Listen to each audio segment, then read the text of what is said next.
All right, so let me give you guys, I'm not going to teach you guys about building websites or anything. I just want to tell you guys, for me, some of the things that I learned and how maybe they can impact or affect the websites that you guys have. So first thing, websites. Okay, bad websites can completely backfire. I've seen lots of websites that can actually chase customers away because they're doing the wrong things. Okay, now your website should be extremely well thought out. It has to have specific goals. A website only does one of three things. It either promotes a brand, now it can do all of them, but usually does one or two. Promotes a brand, sells a product, builds a list. So many of you are probably building a list. If you have personal training gyms or boot camps, you're probably building a list and selling a product, which is your boot camp stuff. Or if you have an info product, you're building a list and you're selling a product. Or there are things like, you go to Coca-Cola, you're not buying anything on the Coca-Cola website, but they're promoting a brand. So your website should be extremely well thought out in its design concepts, for sure. Okay, it should be really easy to navigate. The idea of drop-down menus and slide-over menus, these things are out. All right, they're so 5 years ago. Mobile technology does not really make those things very accessible, all right, or really easy to use. So you got to think of ease of use. You guys have all been on websites where it took you 5, 6, 7 clicks to get what you wanted, or you had difficulty trying to find it. So make sure your stuff's easy to navigate. And it's very important to use graphics and text wisely. When you have an image, even your logos, if your logos have somebody where their arm is pointing this way, but you want everyone to go this way inside the copy or inside the website, reverse the image. Make sure that your graphics and text are used together wisely. Let me take you guys a second. It'll keep going. All right. And we want to make sure you're conveying the right message. If you are making a website that is specifically for women, don't use black and red. Don't use a grungy background. Don't use a chain link fence. Don't use hardcore things. Make sure you're speaking to the right person. That's just awful, right? All right, so the crowd went crazy. So what I want to do now is I'm going to give you guys my 10 must-haves, all right? So when I build any website, now for my industry, I build websites for all aspects of the martial arts, and we build these really high-converting sales pages. A lot of them will actually convert 30 and 40% of the web traffic to an actual opt-in. And then depending on that location's schedule and their offer, it's got a high closing rate as well. So here's my 10 website must-haves. And I'm not here to teach you about this stuff because Bedros has already done it. This stuff's already out there. You guys know what a headline is. It's got to be compelling. It's got to have a hook. It's got to speak to the demographic. It's got to sound plausible, factual, all right, possible and believable. All right, an opt-in box. You got to collect that email address. Don't go for the idea of doing, name, email, phone number, best time to contact. The more information you ask for, the less you guys are going to get. Email follow-up, and this is stuff I really, really got a lot out of, even before I met Bedros, just going to the website and really learning about email marketing. I had no idea before, not at all. Make sure they're not all pitchy. I see autoresponders from people all the time that are just pitch, pitch, pitch, pitch. You got to really deliver good content. You got to make sure that you're perceived as an authority in the industry. And my dad is into rowing. And this is an example of why I'm saying this. He's into rowing. He's got one of those machines, and he's got a computer in front of him, and he rows with people throughout the whole world in like this virtual thing. It's really neat. And he tells me a few months ago, he says, I just bought this product online. I was like, well, cool. Where'd you buy it from? He's like, oh, this guy's really cool. I opted into this site. He didn't use the word opt-in. Because I went to the site, I put my email in. He was like, I entered my name and email. And I got some cool videos from the guy. And after a while, he just told me about this product, and I bought it. And he felt that reciprocation, right, that reciprocal marketing. So he felt an obligation, like I hold the door open for you, Rick, and you say what? Thank you, if I hold the door open for you, right? You don't have to say, I'll set it for you. But anyway, so he felt obligated to buy it. So, but he got really good content first before he was ever asked to buy anything. All right, great sales copy. You guys know about that stuff. All right, Bedros always talks about it, agitating a problem and offering a solution. Go back into even the old ads in the comic books, Joe Atlas, whatever they were, where it was a skinny guy, gets sand kicked in his face, gets his girl taken. He goes, so that's the pain, right? Feels awful, everyone felt that way. Goes to the gym, works out, beats up the other guy. Same thing. Social proof, right? I see a lot of social proof even on some of your guys' websites that are here in the building, and you don't have pictures. I mean, pictures at a minimum, all right? You need an audience to be able to connect with somebody, right? You want to make sure the pictures represent the demographic of people you want to enroll in your program, not just people you have.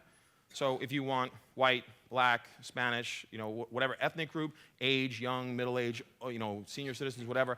Make sure they're well represented by your testimonials, and people are going to connect with pictures more than they are going to connect with just a written testimonial. And if you can do video, that's great too. But I think it should be at best a combination of video and pictures. Not everyone can look at video at work or has a sound on or anything like that. So as a guarantee, you have to guarantee your product. I don't see anyone buying anything. I think of every infomercial you've ever seen, everyone's got a money-back guarantee. So it's going to be very hard to sell any product online or membership online or an introductory membership online if you don't have some form of guarantee. So there's a risk reversal method. You have to have an offer. An offer of free 30 days, I don't know, to me it isn't really an offer. An offer a free week, an offer a free meeting. Free comes with a price. And I think we all know that. There's no such thing as a free lunch. So I always think that if someone gave me something free, it's like I'm a little suspect. I'm waiting around. I'm waiting for the pitch. It's going to happen. All right? Make your offer something substantial. Don't use industry jargon. The martial arts industry always uses introductory program. I don't know what that is, and neither does most people in the room. It could be different for different people. So make sure you're really specific in what your offer is going to be. A certain number of classes, a certain number of weeks, whatever. My experience also from doing this is people don't like to buy time. If you want to do more selling online and get your website to sell more things, sell a specific number of sessions, because that's like a tangible thing somebody can feel. But when you have times not a positive thing in people's lives. It's usually an enemy, all right? It's usually something they run out of, they don't have enough of, they're always chasing, they're overwhelmed with. So give them something like a class card, a block of classes, 5 sessions, 10 sessions, things like that, and that's worked well with us. Sense of urgency, just like I have this countdown timer in front of me, I got to stay on point. Think of QVC, think of deal sites. Always got to have that countdown, right? It's not going to be available forever, otherwise they'll wait forever to do it. And a payment method. Now, I use a really good program. If any of you guys are interested, I'll tell you the name of it. But I have a checkout program that I use on my sites that a friend of mine's company runs. It's called Event Manager. If any of you guys are interested, you can go to membersolutions.com and look up Event Manager. You can tell them that you heard it from me, whatever. But what's cool about it is it's $20 a month, and you can make multiple checkouts and change addresses. So if you have 5 locations, you buy one account for $20, and you can make individual checkouts for all your locations and have all the money go into one place. It's really simple. It takes you about 5 minutes to learn how to use it. And you could also use it, what's cool, for non-paid registrations, which is different from like one shopping cart and some of the other stuff. So if you had an event that you want people to register for online as a way to collect leads, say something you connected to a Facebook event, you could use it for that as well. High-end design. Now, most people tell you, I disagree here, most people will tell you that all you need is a big white box and a bunch of good copy, and copy is king. It is, but you cannot ignore, especially nowadays, you cannot ignore design and design concepts. And don't make your website cheesy. I know you guys everyone's interested in hiring somebody from the Philippines or hiring someone for a low amount of money, but my God, it's your website. It's what people are going to think your place looks like. It represents you. So if you make a crappy website where the cutouts, like there's a little white border around the person that you cut out because you did it yourself, a Microsoft Publisher or something, like don't do stuff like that. Make sure the thing looks professional, because that's what people's first impression of you are going to be when they come to that site. And I know that's part of the reason why we were successful in launching this in my industry, because everyone else's site sucked. No one else did anything good. So, okay, the next part of what makes the I Love Kickboxing program really successful is the way we teach our licensees to market on Facebook. And this is not about Facebook ads or anything. Now, we were actually doing this over 2 years ago. So some of this stuff is already caught on. You guys are doing it. But hopefully, out of these things I'm going to share with you, there's a few nuggets that you guys will get out of it. But this is really about keeping in touch with your client base and your community. Okay, so it was really how to sell, how to use, and I said this was from some other presentations that we used, but how to use the world's largest social network to get more members, increase retention, and make more money. Now, first of all, why use Facebook? Are all of you guys using Facebook in some way for your clients? Are you shitting me? Really? Yeah. Raise your hand if you're using Facebook. Oh, that's much better. A heart attack. It's like, next slide. Now I'm just move. We're going past this. Okay, why use Facebook, right? Well, it's where all your current members are, and more importantly, it's where all your future members are. So I don't think at this point, the way Facebook is, it's part of our community. It's a vernacular. It's something we use in regular dialogue. It's something you have to be able to integrate into your locations. Okay, so here are 8 killer client-getting strategies. And again, you may know them all. You may not know any of them. So hopefully this will help everybody. Number 1 is the email friend request. So this is what we do. When you get a lead, you copy and paste the email address for a lead, a prospect, a client into a Facebook search. Now, you don't put a person's name in there because there's lots of John Smiths, but there's only one John Smith1 at gmail.com. So you use the email address and you search them out on Facebook. Once you did that, you're going to check for mutual friends. You're going to find out if there's some compatibility, and you're going to see who they know that's already going to your program. You're going to friend request them. But while you do the friend request, what's important is you're going to include a message so they know who you are, not some creepy dude, right, or some weirdo that's all of a sudden friend requesting people out of nowhere. So being able to say something like, hey, hey Jane, this is Michael. I know you just looked into information about our boot camp. I see you're also friends with John Smith. Let me know when you want to schedule your first class, or your first session or something like that. Or give me a call at the gym and I'll hook you up. Something like that to kind of grease the wheels, get it going. So the second thing is, now this is something I don't think anyone's really doing. It's a keyboard flip or it's a mobile post. All right, so what we started doing a couple years ago is we would sit down at the office and enroll somebody. But after they took the kickboxing class, one of our questions was always like, hey, what'd you love most about the class? Never if you loved the class or what'd you like most about the class? And they'll usually tell you something really cool, raw, and truthful, because they just came out of class and they're like exhausted, their brain's like jelly anyway. So they usually tell you something really good. We say, cool, remember that. So here's what happens.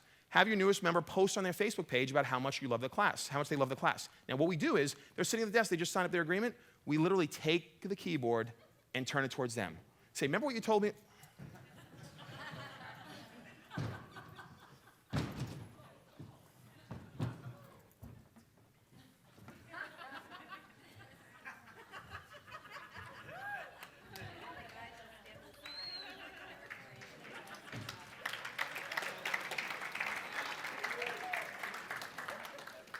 Remember what you told me 2 minutes ago about how much you love the class? Do me a favor. Since we're also friends on Facebook, can you write that on your Facebook page? 9 times out of 10, everyone does it. All right? The only time is if people are in a rush or you have many other clients to see or more people sign up that day. Okay? So you have them post in there a link to your website. And they'll usually post like something, oh my God, just, had the most insane workout at XYZ gym. Who's coming with me next class or next session? And they put your website down. What's important and make sure they post it as a clickable link, all right? You have to post something after that, but post something cool and encouraging as a comment. Do not sell. Don't say, yeah, for all your friends it's 10% off, or yeah, please come see me at the gym. Just say what an awesome job that person did now, that person rocked it in class, or in the session or whatever, but don't, do the whole selling thing. Okay. The third is a video tag or photo opportunity, and you guys do all this stuff anyway, I'm sure, but again, when we first wrote this, nobody was really doing that often. Okay, you take pics or video of members in a session or in class, but be really careful to always catch members at their best. Okay, if you had a boot camp class, taking it where it looks like a giant room and there's like 9 people and like little tiny ants in the back, that's not a good picture to post of someone. Make sure you're posting a picture that catches somebody at their best, that's got good photo composition, they're in the frame well, and something that they would be proud to show up. Don't have anyone with an O face or anything weird on there, right? Okay. Post pics on your Facebook page and tag them. So you're posting them on your page or your company's page, right, that they're already friends with, and you tag them. All right, now do not do this every day. Do this once or twice a week at most. Otherwise, people will see it as being disingenuous and that you guys are just trying to use it as a sales technique. Okay, number 4 is status updates, which I know everyone's doing fine. All right, update your status once a day. People who update their status 6, 7 times a day, after a while, people are just tuning you out. Right? No one's reading it anymore. And make posts that engage your friends. I see a lot of people, all they do is they throw up motivational quotes, and they wonder why there's no one else commenting. What you want to make sure you're doing is always posting something that is engaging and getting the community to interact. One of the dogs I was telling about Coinstar, well, 2 Mondays ago, he passed away. So, thanks. I never had, and I posted on my wall, I never had as many comments from people about that post. I think it's like 173 comments. It was people I have friends with that I have never had an interaction with them before, but they felt compelled to post on that. So I'm not saying, wait for one of your dogs to die or anything, but I am saying that there has to be a reason why people are, in order for them to comment. They're not going to just comment on some motivational quote you took from some famous speaker or something. It's not going to happen, right? Don't post your website link. I think if people see, just in the same way that for those of you who used to advertise on Craigslist years ago, or even now, you understand it's a very policed community. I think Facebook is the same way too, but they can't flag your ads, but they can tune you out. They can either not look at your stuff anymore or delete you from their feed so your posts won't come up. So you don't want to make sure you're using your Facebook as a sales tool. It's not going to be cool. All right. Oh, I hit the wrong button, sorry. Okay. And here's a cool one. Can you do me a favor? You want to send a message or post the following. Hey, I really feeling the love in class lately. Can you all do me a favor, please? We want to get our message out to as many people as possible, and we were hoping you all could help. Just post something nice about the classes on your wall today and spread the word. Oh yeah, don't forget to post the link. Thanks everyone, you guys rock. See you in class or in a training session, whatever. Simple things like that. You don't want to do this every day by any means, and you certainly don't even want to do it once, twice a week, but at least once a month, this is good. And if you can wrangle all your members up and get them on board the idea of them all posting. So if you have 50 members in your boot camp and every month, one day a month, 50 of them are posting out to everyone else, that could be a pretty powerful thing. If you look at the average of 500 and some odd friends per person, it reaches a lot of people. Oh, did I pass something? Completely retarded. Okay, page suggestions. By now you guys are seeing stuff like this. Suggest your page to a friend via the share button on the bottom left. And it will show up on your news feed so that everyone else is going to see it. So when you're sharing it with Mary Smith, it'll show up in your news feed, so all your friends that were connected to your page had seen the share link, and they'll start opting in to like that page. Wall blast or a status tag. And you want to basically pick a client from class, right? Write their names or tag them in your status post. Pay them a compliment or recognize an achievement, how awesome they did, or how you noticed they lost this many pounds, or if that client told you something really cool about an achievement, don't be afraid to get out there and shout it out online. All right, show them some love. No site pimping or selling. And again, if everything you do has got, I see a lot of people using their pages where at the end of every post they make, it's just another link, and it shows up where you see the website description, the picture. After a while, people get tired of seeing that stuff. Okay, group pages. Are most of you guys using, for your clients right now, a group page or a business page, like a fan page? So everyone, if it's a group, raise your hand. Okay, it's different, actually. Okay, there's different rules you have between a fan page and a group page. Okay, and there's 3 different types of groups. There's open groups, closed groups, and secret groups. Okay, and there's fan pages. There's different rules. What's really cool about the groups is you can do an IM chat to the entire group in one shot. So you have the ability to email either through the IM or send it as an email to the entire group as a whole. It's probably your best method of communicating to all your members at one time. Bad weather, locations closed, certain special, anything that you need to get out to everyone now, that's probably your best method, as opposed to if you had all their phone numbers for a text message. That would probably be the best method you could possibly do to get everyone now. But that group chat will probably be your best method to communicate with everyone. When you do fan pages, what's really cool is they can like it, and you get an opportunity to show them certain content, which is going to change, as we know, pretty soon. In the group pages, you can't do that. You don't have any control over whether they opt in or what tab they see. There's nothing like that. But you have an opportunity to, so everything that in a secret group or a closed group, anything that member posts is never shared and seen by anyone else. So we use it for the clients of I Love Kickboxing as well, where there's a secret group so all the owners can talk, and nothing they write about is ever seen on their page or their feeds. So that's what's important about that as well. And I'm probably going to explain all this stuff right now. All right, fastest way to communicate with clients and friends. Provides an open and direct forum for all types of communication, text, pics, video. You can put all that stuff inside those IM chats. All right, gives you something to friend request people to. So again, having a page or a group. And do steps 3, 4, and 5 here with the group all the time. All right, helps build a member community. A lot of people are very into trying to use another social network or to build something within their sites, but like the party's already at Facebook. Like, don't try and get everyone to leave the party to come to a different one. They're at the bigger party, and just keep them there. So you can have that whole community right in that spot.